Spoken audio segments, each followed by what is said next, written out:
Gary Shergold is here, MMR, and he's going to be finishing the build that he started several weeks ago. We've been having troubles with his internet connection the last couple of weeks. But tonight, Gary will finish building the Walthers plastic kit that's not going to look like a plastic kit, as you'll see when he finishes it. So Gary, welcome. Thank you so much. Thank you very much, Jim. What we're going to talk about tonight is the second building that comes. This kit comes with two buildings.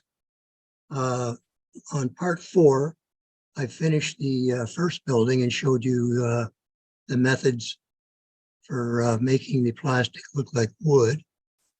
And what we're going to do is what I did on building number 2. So went with a different base color.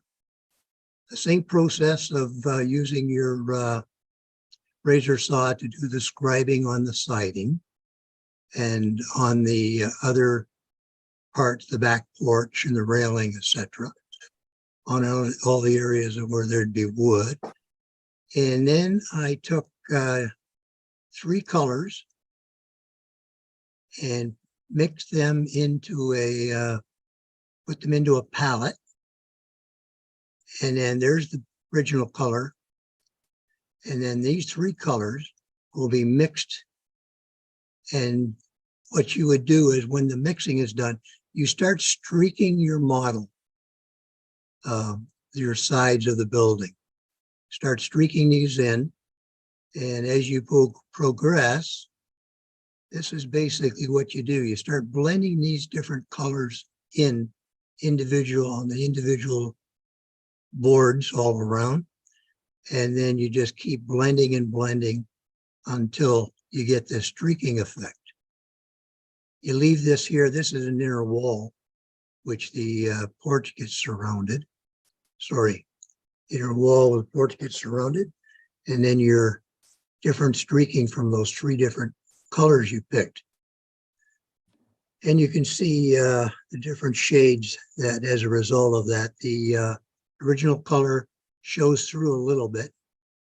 So you get that original color you started with, and then you're blending in on the boards, individuals.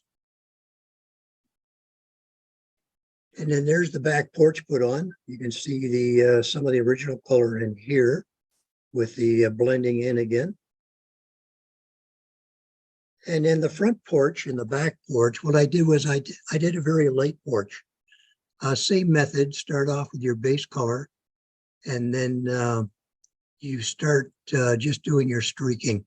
Streak the odd board here and there just to give it some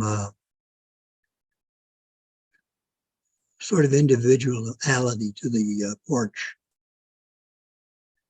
And then what I do is I take underlined shale, and then I go over all this with a underlined shale. Now on the building itself, when you finish doing the blending here, you take that black wash and you go over your whole model. Now the black wash is a very thin, almost watery like wash. And you put that all over your model, all over your deck, your porch, all the sidings.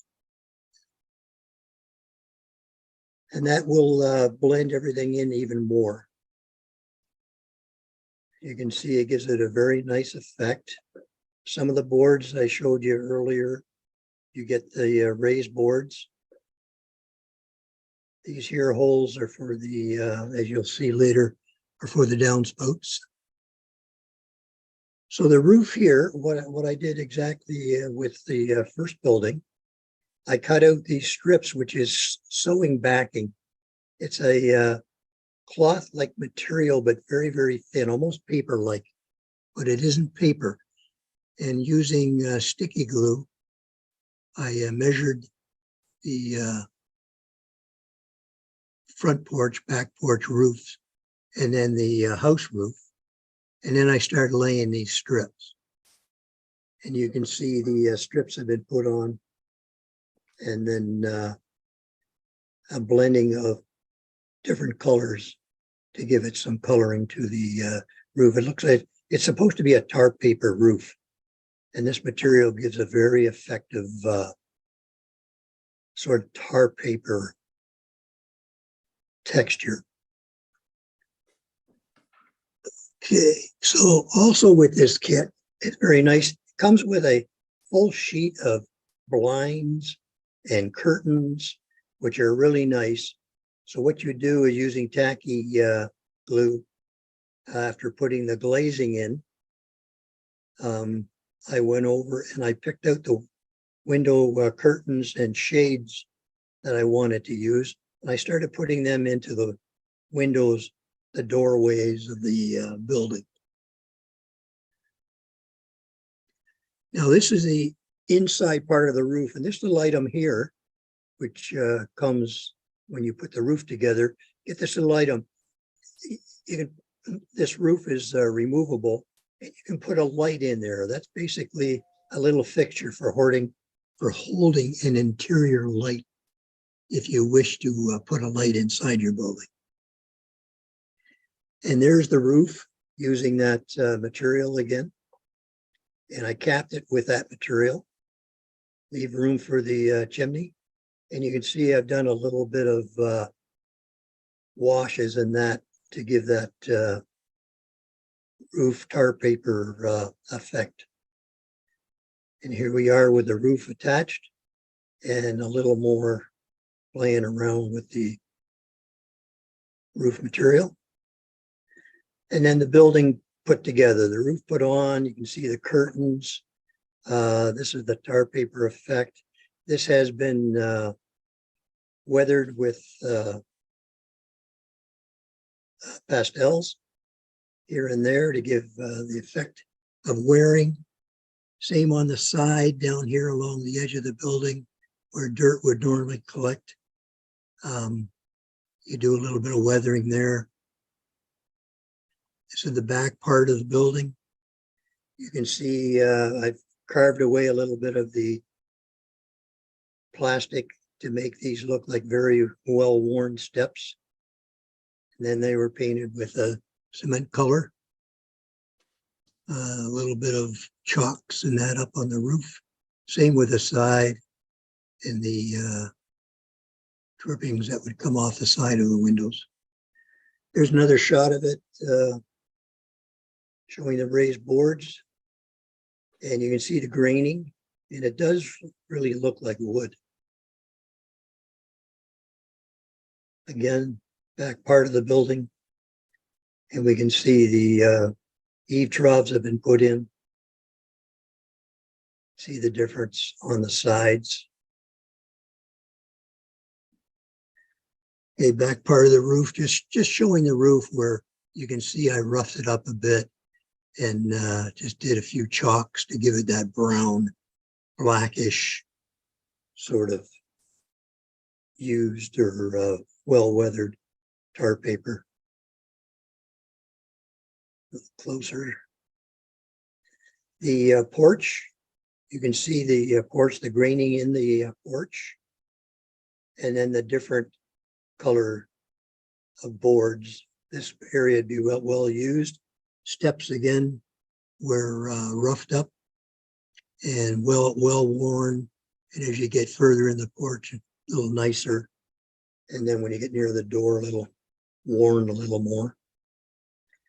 Another shot of the roof showing the streaking that would occur coming off the chimney and some streaking at the seams where the tar paper would be, and then added the gutters. Same here. And we have the another shot of the building itself. See some of the streaking that has been added with pastels. A little dirty along just above the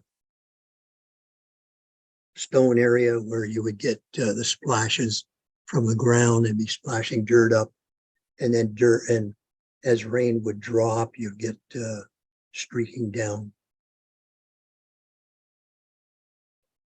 Here again on the windows.